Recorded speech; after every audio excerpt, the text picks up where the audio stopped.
most of us choose to live here for a reason, because we love this place. And I think when you have that in common with your community, it just lends itself to a connectedness, I guess. Just being able to depend on your neighbor, and the business down the street, is not just another door, it's a friend. I think that atmosphere and what we have here, I think it's very hopeful. Okay, it's March 30th, and we're here with Hal Hood. You, Hal, are a commercial lender at LifeStore Bank in Boone. Is that right? Yes, sir. That is correct. All right, and you guys, I know, have been stepping up your efforts to help small businesses and individuals during this difficult time. So I wanted to give you an opportunity to talk a little bit about what you guys are doing and see how you might be able to help the community or anybody out there. Sure.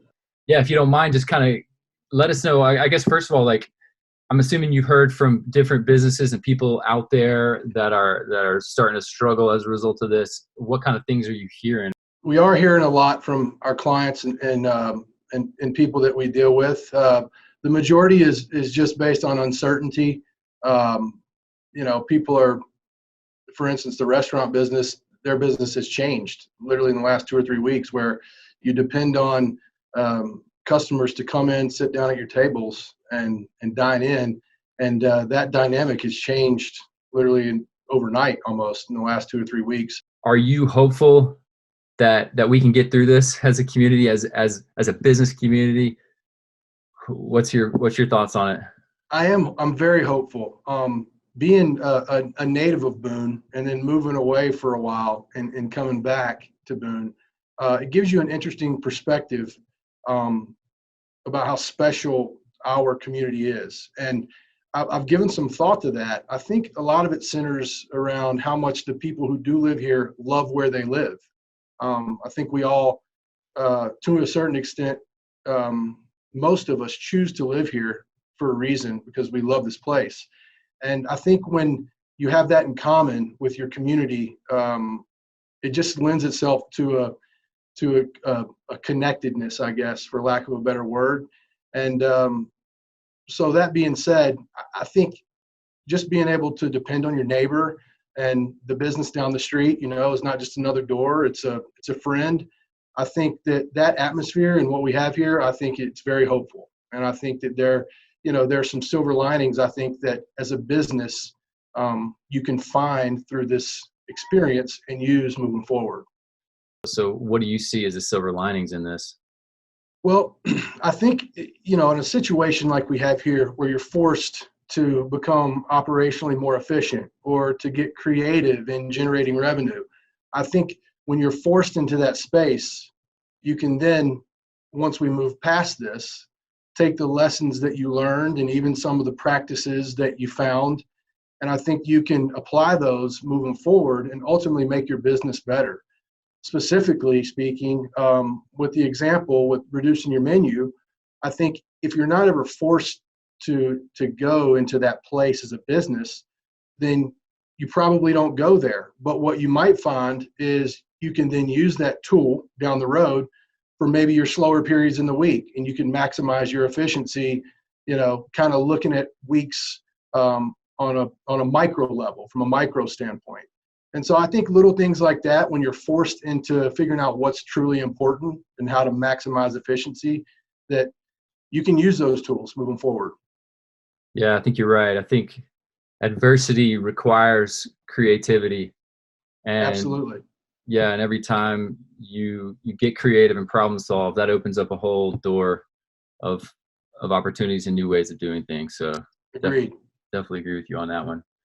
What are some of the things that LifeStore is offering to try to help people out during this time? We had made some changes to our policy last week, where we have a 90-day deferral period for people that are experiencing hardship.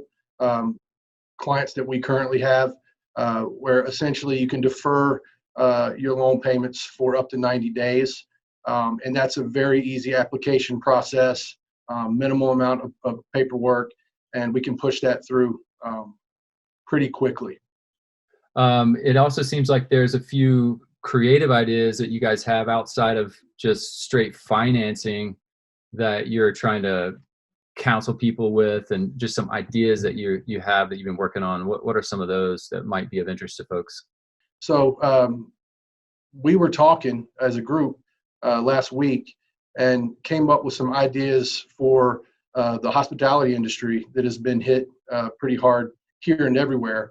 As I mentioned, I think it just as much probably as any other local business has had to change and kind of pivot, figure out new ways in real time. Mm-hmm. And so there's kind of two angles to that. The first is operational efficiency. We feel like you can take a look at what you do day to day and figure out new ways to kind of become more efficient. One way is to reduce the size of your menu, to actually take the 8 to 10 most popular offerings that you have and make that your menu for this time period. And another little caveat there is to look at the ingredients that you use in those dishes and see if you can find versatile ingredients where you may be able to sub here and there, and instead of ordering on a weekly basis, reduce your inventory and just go with one of those. So if you can kind of reduce your menu and you can reduce your inventory, then we think you can probably save money as far as your costs right there. And that's applicable to many businesses, not just the hospitality industry. So you have a little bit of a background in hospitality, if I'm not mistaken. And are there any other things that you're seeing that might be beneficial for people? I do. I've spent 12 years in New York City in hospitality management, and so I have really good friends that are going through this right now, and it's very easy for me to put myself in that place. And kind of the other angle that I believe that you can look at is creative ways to generate revenue. One example of that is called restaurant bonds. And restaurant bonds have been around for forever, but they've recently gotten a little more popular due to the circumstances. And essentially, what restaurant bonds are is they offer the customer potential to purchase value for the future. So an example would be, as a restaurant, I offer a $75 bond, and as a customer, you would redeem it for $90 worth of value in the restaurant.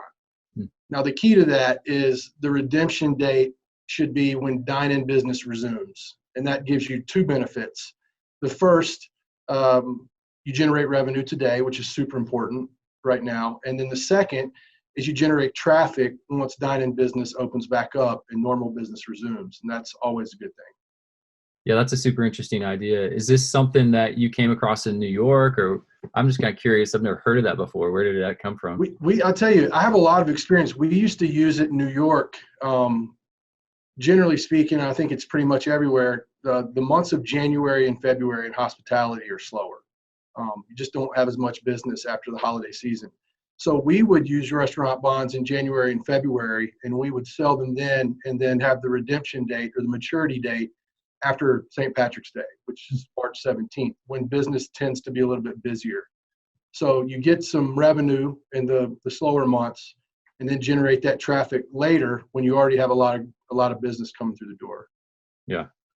Do you want to summarize or give us like your 1, 2, or 3 top tips for businesses right now, how they might be able to pull through this?